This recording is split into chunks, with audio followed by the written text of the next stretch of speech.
नमस्कार दोस्तों, बेजोड़तन में आपका फिर एक बार स्वागत है। हम आपको बतावे जा रहे हैंगे भिंड जिले के जामना वाले हनुमान जी पर इन दिनों श्रीमद् भागवत कथा का आयोजन किया जा रहा है, जिसमें प्रवचन अनिरुद्धाचार्य के मुखारबिंद से हो रहे हैं। उनके प्रवचन सुनने के लिए लोग दूर दराज से पधार रहे हैं। रविवार को हजारों नहीं लाखों की संख्या में यहाँ लोग अनिरुद्धाचार्य महाराज जी के प्रवचन सुनने के लिए पधारे और भीड़ इस कदर थी कि लोग जो टेंट पंडाल लगा हुआ उस पंडाल में समा नहीं रहे थे। पंडाल के अलावा भी खेतों में, खलिहानों में जहाँ जगह मिली वहीं बैठ गए। यहाँ तक कि महाराज जी के लिए जो व्यवस्था बनाई गई है टेंट की, उसको उठा कर भी लोग दर्शन कर रहे हैं, उनके प्रवचन सुनने का प्रयास कर रहे हैं और भगवान को याद कर रहे हैं। अनिरुद्धाचार्य आचार्य को सुनने के लिए भारी संख्या में भीड़ उमड़ रही है। यहाँ पर नगरीय प्रशासन, जिला प्रशासन द्वारा व्यवस्था काफ़ी अधूरी की गई है, जिस कारण से लोग परेशान हो रहे हैं, क्योंकि बैठने के लिए पर्याप्त व्यवस्था नहीं है, पानी पीने के लिए पर्याप्त व्यवस्था नहीं है। यहाँ तक कि महाराज जी को सुनने के लिए रोजाना की रोजाना भीड़ उमड़ रही है। आज दूसरा दिन था रविवार को, इसलिए इतनी भीड़ थी कि टेंट के चारों ओर लोग समा नहीं रहे थे और उन्हें सुनने के लिए लोगों की आस लगाए हुए थे। इसलिए जिसको जहाँ जगह मिली, खेत में मिली, कचड़ा कूड़े में मिली, जहाँ जगह मिली वहीं बैठ के अनिरुद्धाचार्य महाराज को सुनने का प्रयास किया। और यह भीड़ का दूसरा दिन था। कल सोमवार को देखते हैं क्या होगा। और प्रशासन की भी व्यवस्था यहाँ पे जो है वो काफ़ी कम दिखाई दी। वहीं देखा जाए मीडिया के लिए भी व्यवस्था यहाँ पे नहीं थी और काफ़ी बड़ी मुशक्क़त से लोगों ने यहाँ कवरेज किया। सबसे बड़ी लापरवाही तो ये देखने में आ रही है कि यहाँ पे जो व्यवस्थापक हैं उनके द्वारा यहाँ पे लोगों को बैठने के लिए पर्याप्त व्यवस्था नहीं की गई है। इस कारण से लोग काफ़ी अनिरुद्धाचार्य महाराज के प्रवचन सुने बगैर ही लौटे जा रहे थे। ऐसा आज दूसरा दिन था। वहीं कई लोग प्रयास ये लगा रहे थे संडे था इसलिए भीड़ ज़्यादा हो गई और सोमवार को भीड़ कम होगी, लेकिन नहीं। अनिरुद्धाचार्य को सुनने के लिए लोग को जरा सी भी सांस मिलती है और जहाँ भी सुनने को जगह मिलती है लोग दौड़े दौड़े चले आते हैं, क्योंकि अनिरुद्धा महाराज जो है काफ़ी अच्छे प्रवक्ता है, अच्छे प्रवचन सुनाते हैं। और उन्होंने ये भी कहा है दूध चढ़ाने से दूध बर्बाद हो जाता है, लेकिन उन्होंने ये भी कहा है कि शराब का सेवन करने से भी तो कई बहन बेटियों घर बर्बाद हो गए हैं। इस तरह से उन्होंने काफ़ी प्रवचन सुनाए जो आपके दिल को छू जाएंगे और आप एक अच्छे इंसान बनने का प्रयास करेंगे।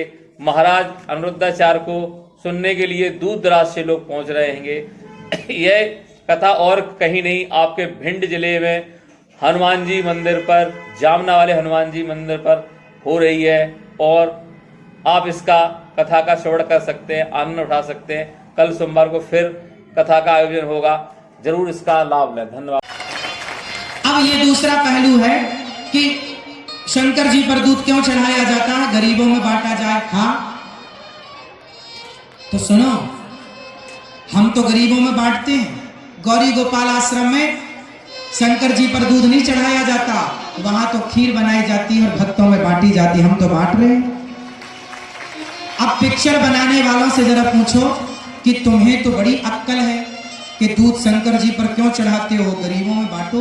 ये पिक्चर बनाने वालों को गरीबों की बड़ी चिंता होती है, तो जरा इनसे पूछो कि तुम्हें गरीबों की बड़ी चिंता है तो तुमने कितनी यूनिवर्सिटियां बनवा दी गरीबों के लिए, कितने कॉलेज और स्कूल बनवाए गरीब बच्चों के लिए कि वो जाके वहां निःशुल्क पढ़ेंगे।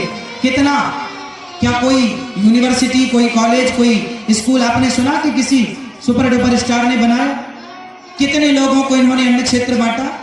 अरे भाई, शंकर जी पर दूध चढ़ाया जाता है, उसका एक साइंटिफिक रीजन है। अभी मैं कारण बताऊंगा आपको। पहले ये बात बताऊं, ये बताओ शंकर जी पर दूध आदमी कितने का चढ़ाता है? जोर से, कितने रुपए का दूध शंकर जी पर चढ़ाता है आदमी? एक आदमी ज्यादा से ज्यादा 10 रुपए का, 5 रुपए का दूध, 10 रुपए का दूध या 20 रुपए का दूध। और वहां दूध बेचने वालों को भी रोजगार मिल जाता है। तो दूध शंकर जी पर चढ़ाया 10 रुपए का या 20 रुपए का, और दूध तो गाय कल फिर देगी। परसों फिर देगी, कोई बहुत बड़ी बात नहीं है, दूध तो गाय रोज देती है। तो दूध 10-20 रुपए का चढ़ाया जाता है, और शराब, बताओ शराब महंगी है कि दूध महंगा है? जोर से।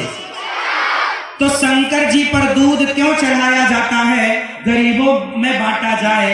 तो सवाल मेरा है, शराब क्यों पी जाती है? वो पैसा गरीबों में बांट दिया जाए जो शराब पीने में खर्च होता है। करोड़ों रुपए लेकर के बड़े बड़े सुपर डुपर स्टार शराब का प्रचार करते हैं साहब, हाँ या ना?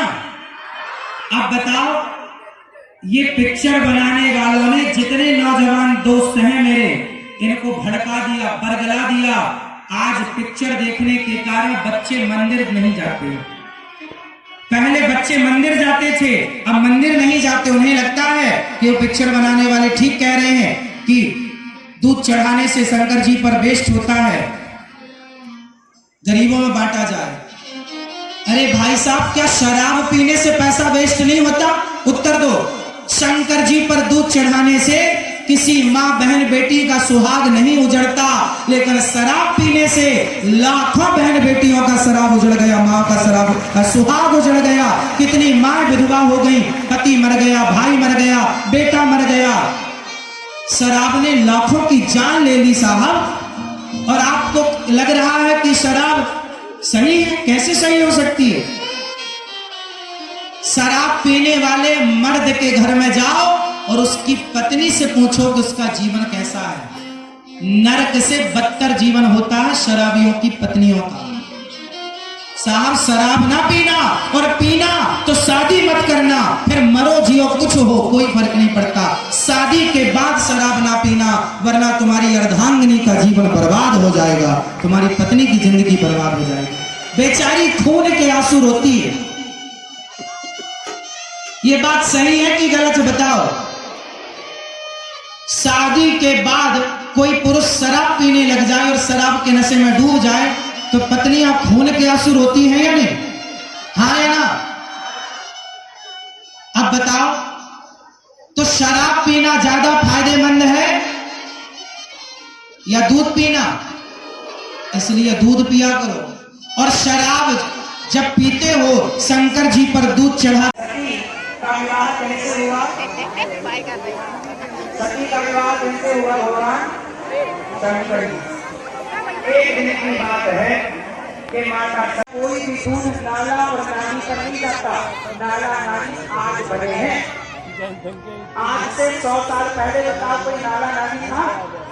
जितने भी शंकर जी के मंदिर थे, सारे मंदिर या तो तालाब के किनारे थे या तो नदी के किनारे थे। आपके गांव में भी यदि कोई शिव जी तो मैं जहर घोला और वो कामयाब भी रहे। क्या क्या बताए किस तरह से तुम्हारा जीवन बिगाड़ने की षड्यंत्र चल रही है, आप समझ नहीं पा रहे हो। तो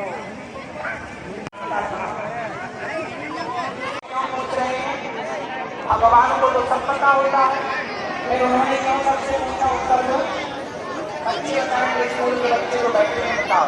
अभ्यास से, अभ्यास कौन कौन करेगा? आज से धीरे धीरे रोज अपने मन को भगवान में लगाओ। रोज सत्संग करो, मन ना लगे तो भी लगाओ, सत्संग से भागे तो भी कथा में मन लगाओ, अच्छे कामों में मन ना लगे तो भी लगाओ।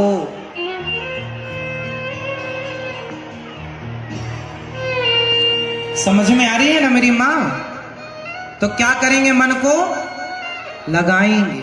और याद रखना, जिस दिन घोड़सवार घोड़े को वश में करता है तो एक दिन में थोड़ी कर लेता है। घोड़ा अपने ऊपर बैठने नहीं देता जल्दी से।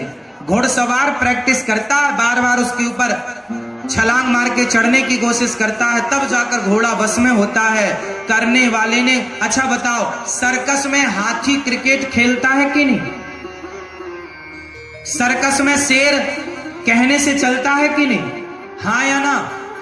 जब शेर और हाथी को प्रैक्टिस के बल पर, अभ्यास के बल पर वश में किया जा सकता है तो मन को भी वश में किया जा सकता है। कोई कठिन काम है क्या?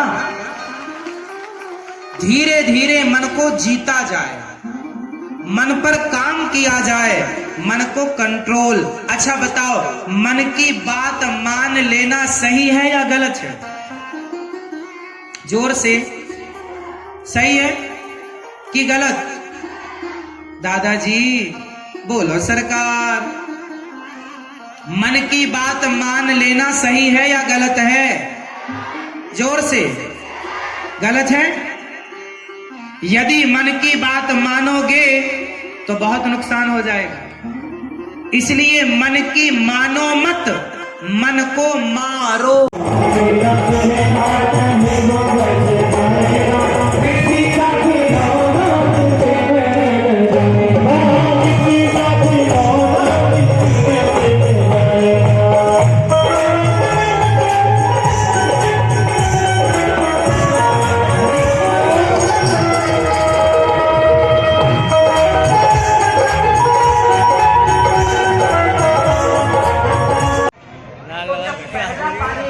प्रदूषण लेके पानी आया तो प्रदूषण वाले पानी से घास हुई तो घास भी प्रदूषित हो गई।